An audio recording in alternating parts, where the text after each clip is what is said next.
Have you ever caught yourself saying, maybe not this life, I'll get there in the next one? Or heard others speak of karma and rebirth as if it were a spiritual safety net, a kind of cosmic procrastination pass that lets us off the hook today?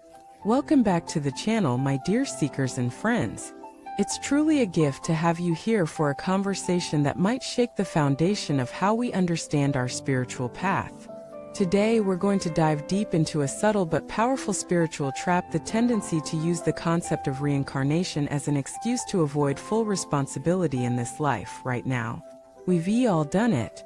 Consciously or unconsciously, we say things like, I'll probably need a few more lifetimes to overcome this.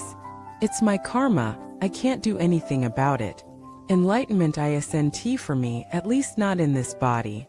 These phrases sound humble on the surface, but beneath them lies a dangerous seed: resignation. Instead of awakening urgency, reincarnation becomes a justification for delay. Instead of inspiring transformation, karma becomes a justification for inertia. But what if this moment, this breath, this version of you is exactly the opportunity you need?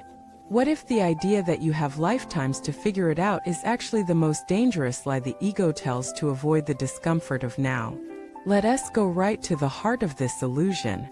Reincarnation at its core is not a philosophy of delay. It's a mirror of continuity. It reminds us that the mind, left unchecked, continues. That what you don't resolve now will echo later, not as punishment, but as momentum. Your current life is not separate from your next one. They're not chapters in a disconnected series. They're threads in one living tapestry. And the quality of your attention now is the thread that weaves the next pattern. So if you say, I'll heal this in the next life, ask yourself, what exactly will change between now and then? The answer is usually nothing unless you change. The pain you avoid today will follow you like a shadow. The truth you resist now will still be waiting for you. This is not meant to scare you. It's meant to empower you. Because the moment you stop using future lives as an escape, this life becomes luminous. Suddenly, every breath counts. Every interaction matters. Every choice is sacred. You stop waiting for another body, another time, another teacher, and you become radically intimate with this exact moment.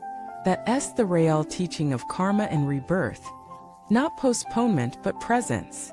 Let us explore how this avoidance happens in more subtle ways. There's a woman named Tara who has been on the spiritual path for decades. She studies texts, attends retreats, and has deep insights. But she still struggles with a short temper. She often snaps at her children, then feels guilty afterward. When asked about it, she says, I know it's my karmic pattern. Maybe it won't resolve in this life. That sounds like self-awareness, but it's actually spiritual bypassing. Why? Because she uses a concept to avoid a confrontation. She doesn't sit with the roots of her anger. She doesn't seek out the discomfort of real change. She explains it away with reincarnation. And in doing so, she delays her growth. Now imagine if Tara said instead, my anger is still here, and that means I still have work to do today. That changes everything. The path becomes real. The responsibility becomes real. The progress becomes possible. Here's a profound truth. It doesn't take a lifetime to awaken. It takes a moment if you're honest enough, open enough, ready enough. But we often cling to the idea of many lifetimes, not because we understand reincarnation, but because we fear transformation. And that fear wears many disguises. Spiritual concepts, humble words, passive resignation. But the awakened path demands courage. And that courage begins by choosing now. So how do we recognize when we're using reincarnation as an excuse?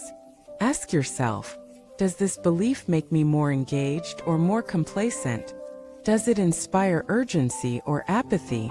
Does it help me love more fully today, or numb myself to discomfort? If the answer leans toward avoidance, pause, reflect, return, because this life is not a rehearsal. Yes, there may be others, but none of them will be this one.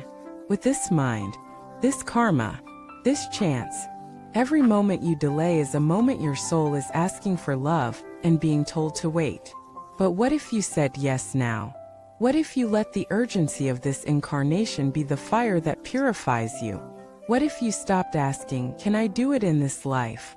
And started asking, why not now? There's a story of a monk who asked his teacher, Master, how many lifetimes will it take me to be free? The teacher replied, only one. The monk smiled. This one. The master said, only one. Whichever one you stop postponing. That is the invitation. Not to deny the cycles of rebirth, but to meet this cycle with full sincerity. Not to dismiss karma, but to see it as your ally, your mirror, your chance. Because the truth is, the soul is always calling. And every time you choose presence over postponement, that call becomes louder. Thank you for watching this video.